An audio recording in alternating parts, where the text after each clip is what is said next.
Hello दोस्तों, नमस्कार। आप लोगों का एक बार फिर से स्वागत है आपके अपने चैनल पीएच टेक डिजिटल में। फ्रेंड्स, इस वीडियो में हम लोग जूनियर सुपर टेट के अंतर्गत जिन लोगों का एसएसटी है सिलेबस, ठीक है, उनके सिलेबस में विकलांगता या दिव्यांगता नाम का एक टॉपिक दिया हुआ है, उसी को इस वीडियो में हम लोग डिस्कस करेंगे।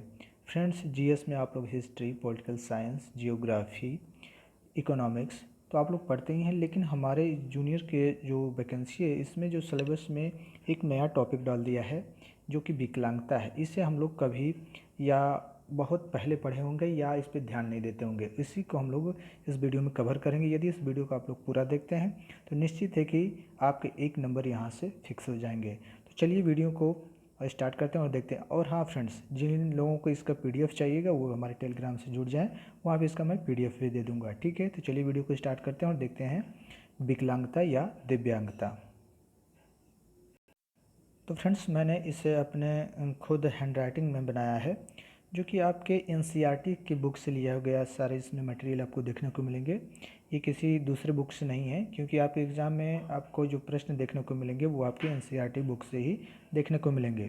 तो चलिए देखते हैं कि दिव्यांगता यानी कि विकलांगता क्या है। तो फ्रेंड्स, सबसे पहले हम लोग देख लेते हैं कि ये जो दिव्यांगता है, ठीक है, ये दिव्यांगता को ही विकलांगता कहा जाता है। ठीक है, क्या दिव्यांगता को ही विकलांगता कहा जाता है।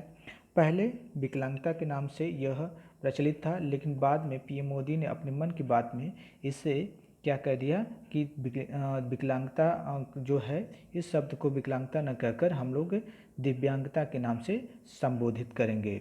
ठीक है, तो आइए देखते हैं कि दिव्यांगता यानी विकलांगता क्या है।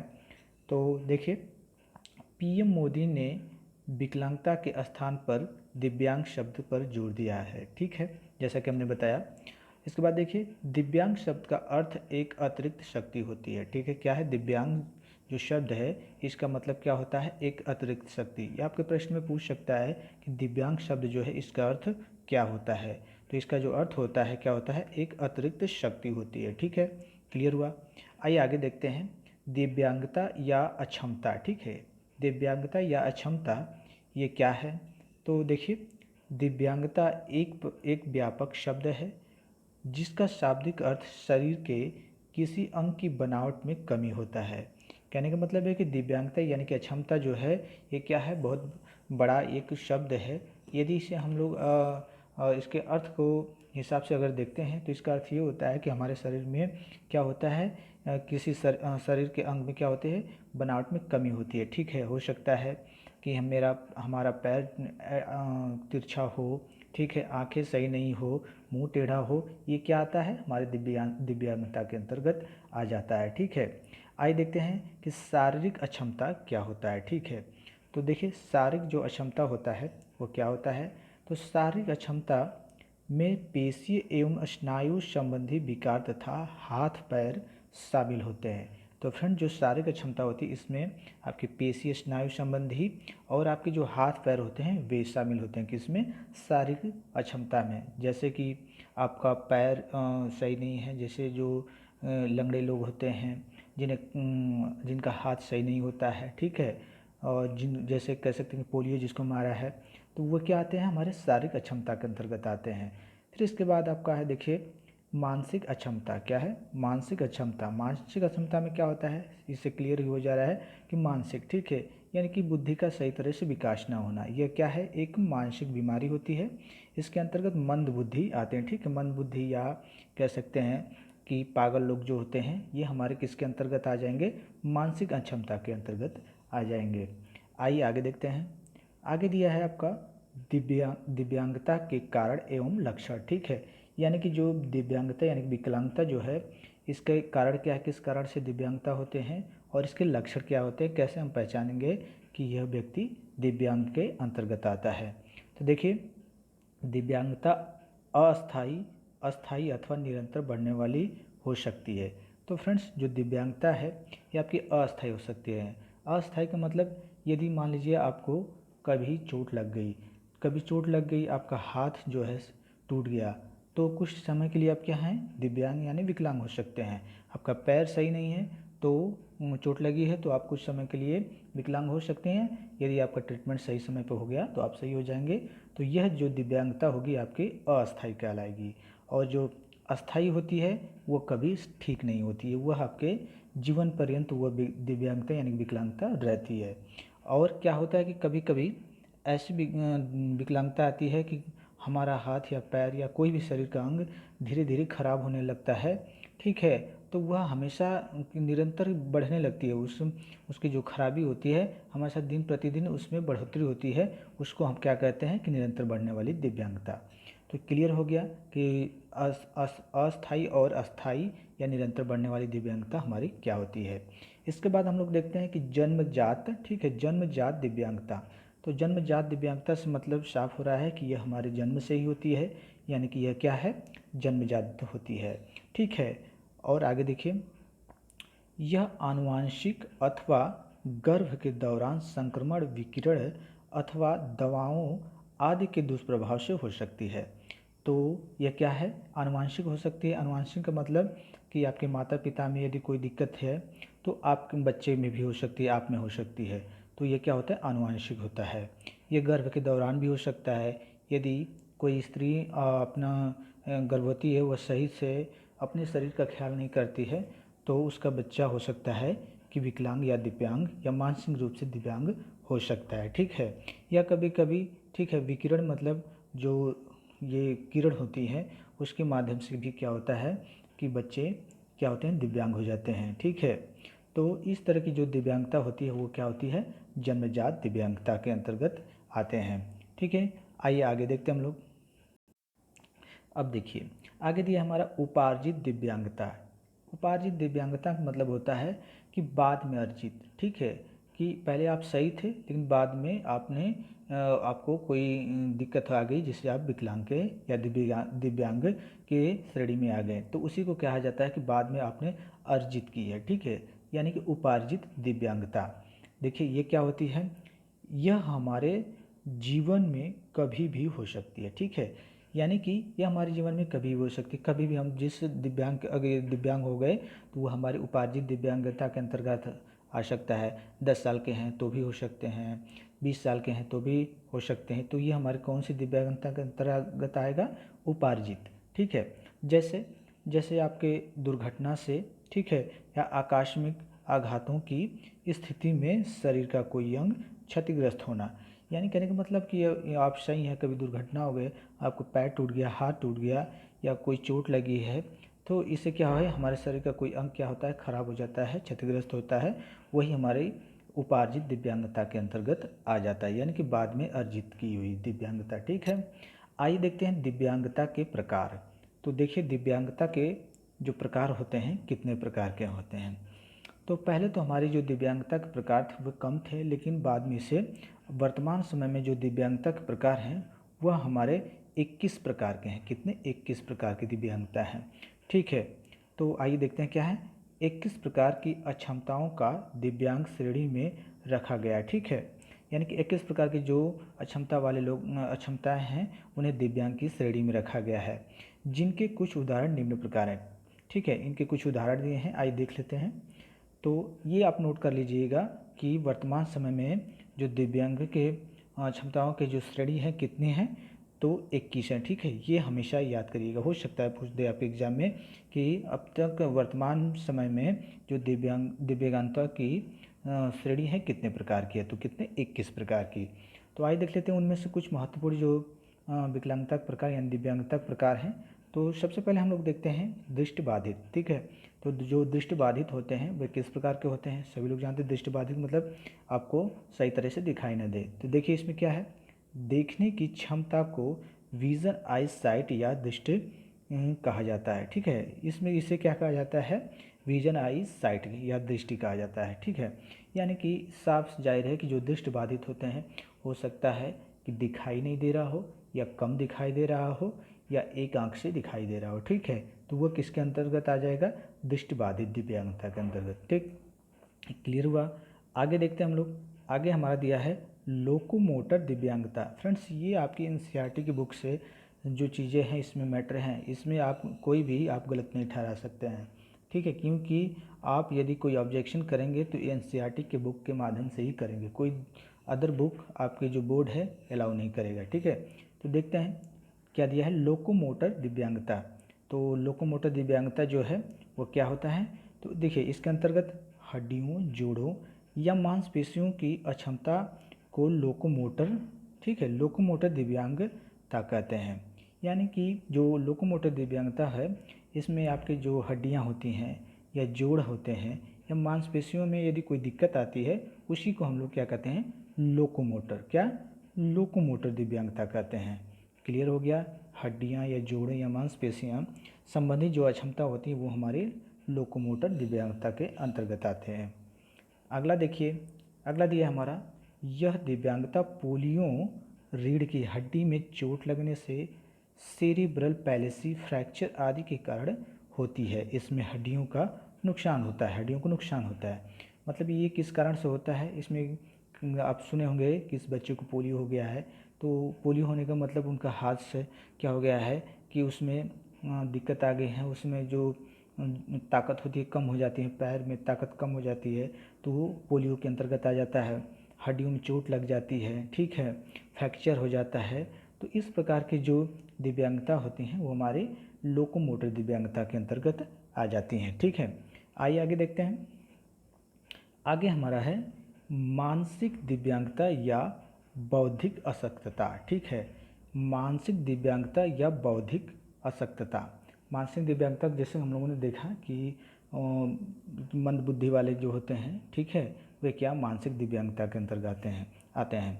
देखिए क्या दिया है इसके अंतर्गत, इसके अंतर्गत दिया है मानसिक दिव्यांगता में सूझबूझ, तर्क एवं ग्रहण क्षमता का अभाव होता है। इससे पहले मानसिक मंदता कहते थे। तो फ्रेंड जो मानसिक दिव्यांगता है इसमें क्या होता है, सूझबूझ या तर्क करने या कुछ अपने अंदर ग्रहण करने की जो क्षमता होती है वो कम हो जाती है, इसी को मानसिक दिव्यांगता कहते थे।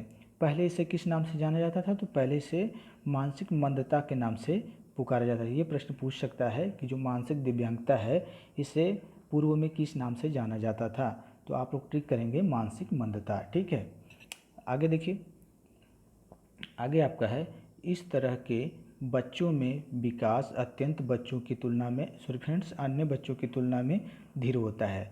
यानी कि इस तरह के जो बच्चे होते हैं, अन्य जो बच्चे साधारण बच्चे होते हैं उनकी तुलना में जो विकास होता है वह धीमी गति से होता है। ठीक है, ये किस दिव्यांग यानी विकलांगता के अंतर्गत आते हैं, मानसिक। ठीक है, आगे देखिए, आगे हमारा दूसरा दिया है, ये सब देखिए क्या है, जो दिव्यांगता के प्रकार हैं उसके अंतर्गत हम लोग पढ़ रहे हैं। जो 21 होते हैं, कुछ उसमें से जो महत्वपूर्ण हैं उनको देख रहे हैं हम लोग। ठीक है, तो हम लोगों ने एक दृष्टिबाधित देखा, दूसरा हम लोगों ने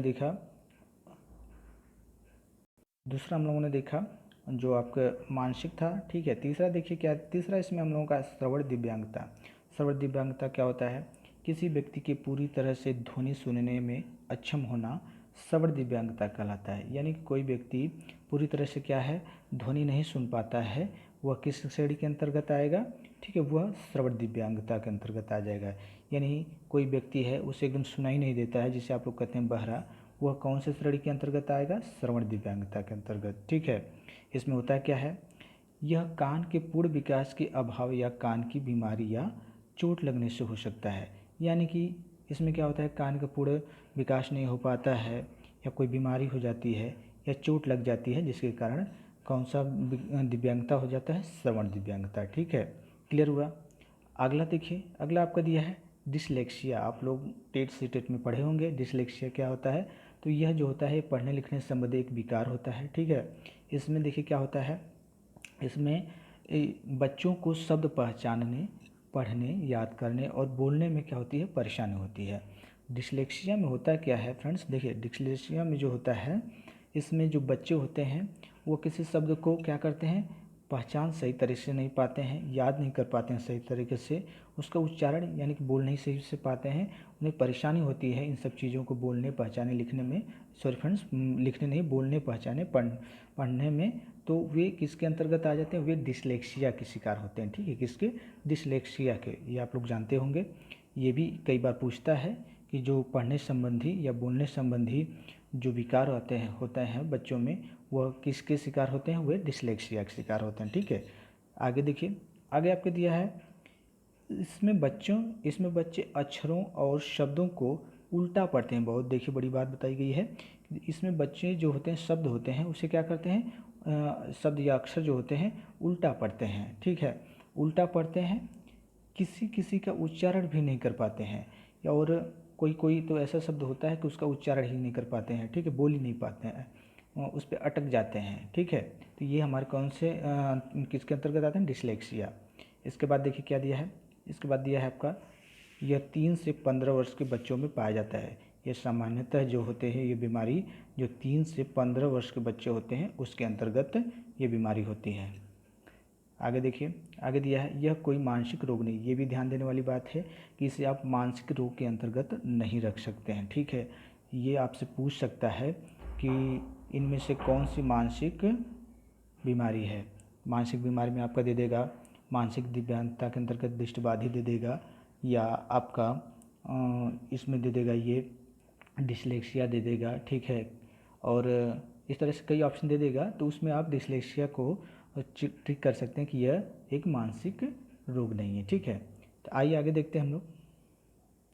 आगे दिया है हमारा डिस्ग्राफिया। डिस्ग्राफिया देखिए क्या है, डिस्ग्राफिया जो होता है इसमें क्या होते हैं कि जो बच्चे होते हैं ये सही तरीके से क्या होते हैं, लिख नहीं पाते हैं। क्या होता है इसमें देखिए क्या होता है, डिस्ग्राफिया सुसंगत यानी कि अच्छे ढंग से रूप से न लिख पाने की एक अक्षमता है। ठीक है, यानी कि इस जिस बच्चे में डिस्ग्राफिया होते हैं उसके अंतर्गत तब जो बच्चे होते हैं वे बच्चे सही तरीके से लिख नहीं पाते हैं, वह डिस्ग्राफिया के शिकार माने जाते हैं। ठीक है, तो ये क्लियर हो गया है। परीक्षा में आपसे पूछ सकता है कि लिख न पाने की जो अक्षमता होती है वह कौन सी अक्षमता कहलाती है। ठीक है, आपको डिस्कैलकुलिया दे देगा, डिस्ग्राफिया दे देगा। ठीक है, इस तरह से ऑप्शन करके देगा, तो आप डिस्ग्राफिया को टिक करिएगा। आगे देखिए, आगे दिया है इसकी एक सॉरी फ्रेंड्स क्या है, इसकी एक दिमागी बीमारी के रूप में पहचान की गई है। ठीक है, इसकी नहीं होगा, इसे होगा फ्रेंड्स। ठीक है, इसे होगा यहाँ पे, यह इसके लिख दिया गया है, इसे एक दिमागी बीमारी के रूप में पहचान की गई, यानी कि यह क्या है, एक दिमागी बीमारी के रूप में इसे आप कह सकते हैं। ठीक है, किससे, आप डिस्ग्राफिया को। ठीक है, लेकिन क्या है आपका, लेकिन आपके जो पढ़ने संबंधी जो डिस्ग्राफिया थी, सॉरी फ्रेंड्स,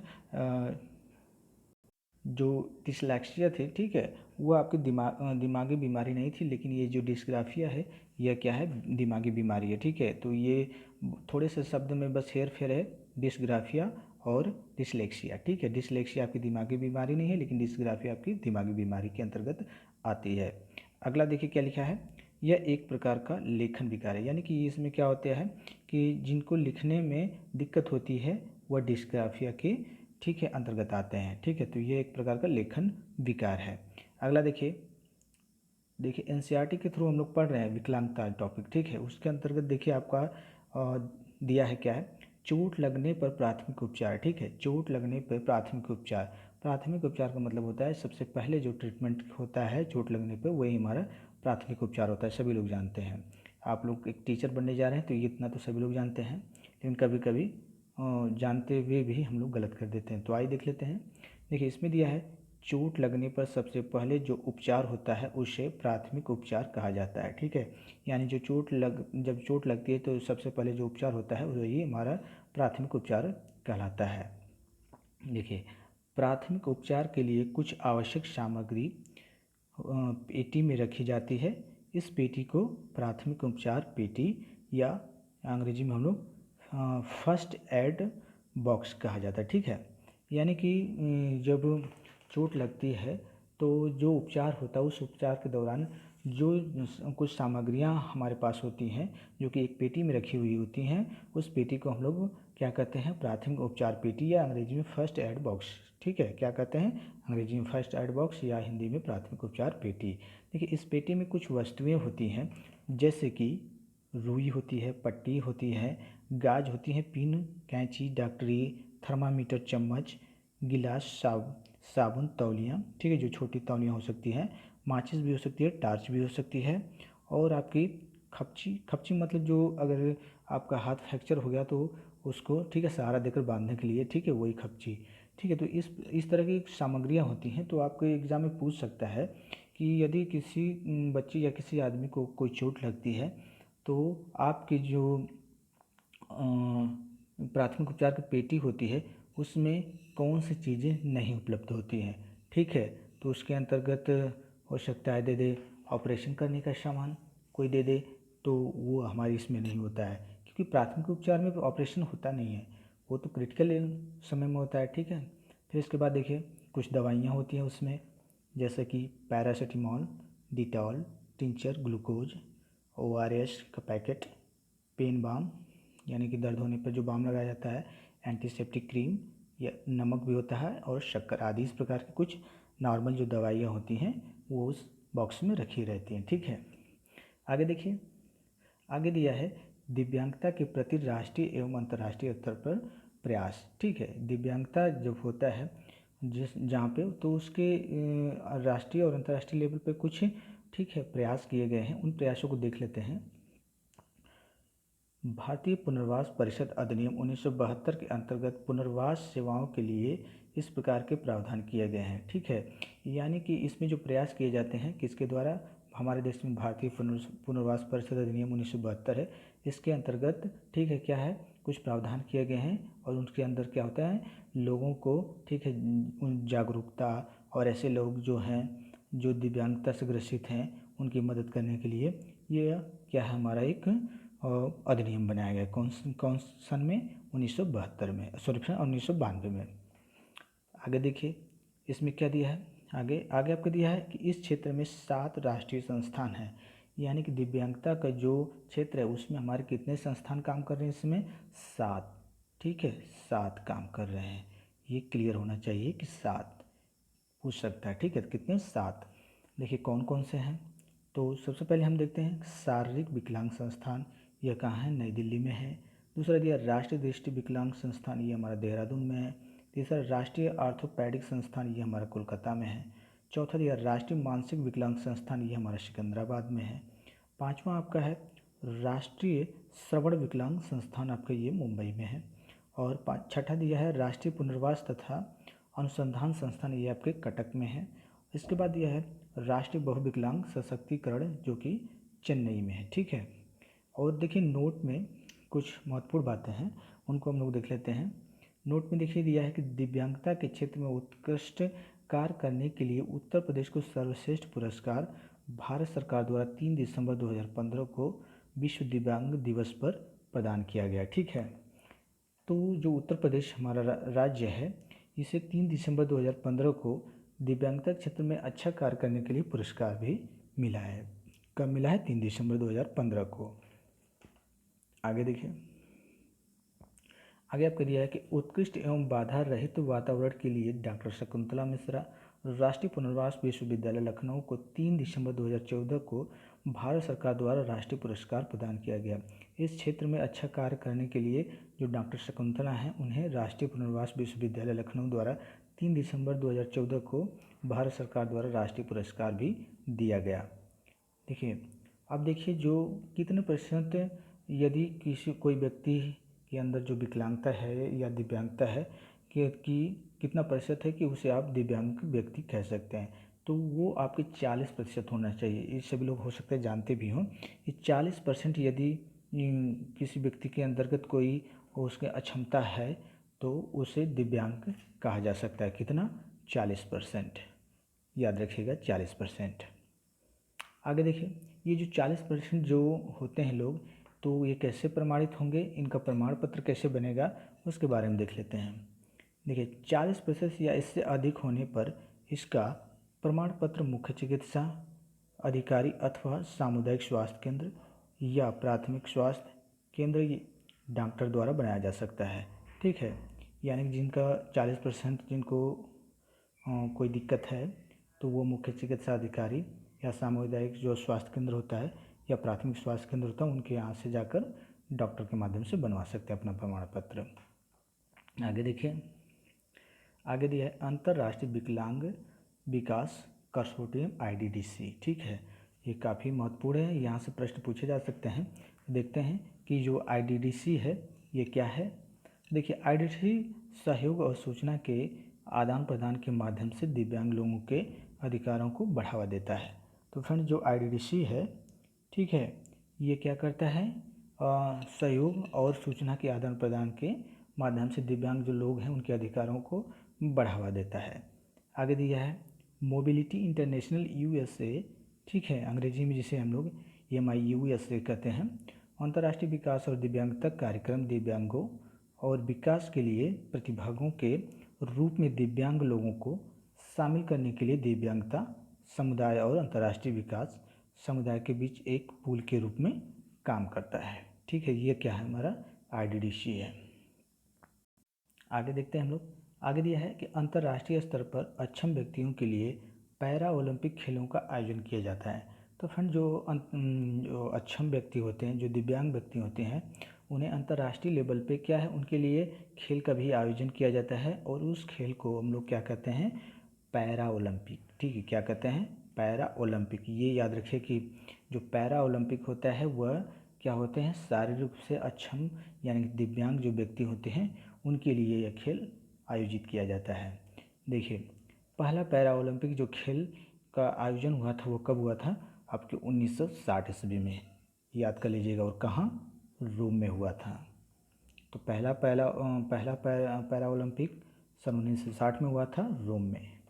आगे देखते हैं, और आगे हमारा दिया है कि 3 दिसंबर को क्या होता है, सिर्फ यहाँ पे मिस्टेक है थोड़ा सा, 3 दिसंबर को हम लोग क्या कहते हैं, दिव्यांग दिवस। ठीक है, दिव्यांग, इसे आप लोग नोट कर लीजिएगा, यहाँ पे लिखा नहीं गया है यहाँ पे, ठीक है, दिव्यांग हो जाएगा। यानी 3 दिसंबर को दिव्यांग दिवस के रूप में मनाया जाता है। तीन जो हमारा ये याद रखेगा, पूछ सकता है, जैसे कि पर्यावरण दिवस पूछ देता है, ठीक है, 5 जून, ठीक उसी प्रकार से ये भी है, जो दिव्यांग दिवस होता है आपका 3 दिसंबर को मनाया जाता है। और एक महत्वपूर्ण दिसंबर में आपका पूछ देता है दिनांक कि 10 दिसंबर को या मानवाधिकार दिवस कब मनाया जाता है, तो 10 दिसंबर, ये भी याद रखिएगा। तो 3 दिसंबर, 1 दिसंबर और आपका 10 दिसंबर। 1 दिसंबर होता है आपका एड्स दिवस, 3 दिसंबर हो गया आपका दिव्यांग दिवस और 10 दिसंबर मानवाधिकार दिवस।